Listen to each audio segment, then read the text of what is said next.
Puwede ba talagang ipagsabay ang pag-take ng isotretinoin at doxycycline? So guys, sa mga pasyente ko, hindi ko po talaga sinasabay ang pag-take ng isotretinoin at doxycycline because of the increased risk of a rare but potentially serious complication called pseudotumor cerebri, kung saan po ay nagkakaroon ng increased pressure sa loob ng ating skull kung nasaan po ang ating brain.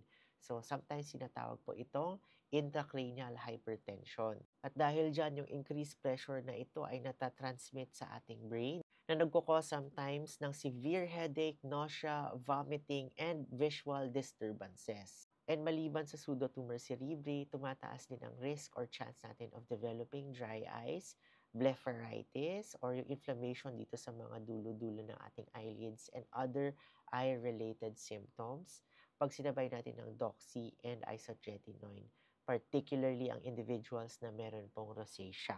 So, sila po usually yung pinaka-high risk in terms of developing eye-related symptoms pag sinabay po ang pag-take ng isotretinoin and doxycycline. Alright guys, huwag na huwag natin isasabay ang isotretinoin and doxycycline. I hope nakatulong po ito sa inyo. For more acne tips, follow me and Basta Acne DMD. Bye!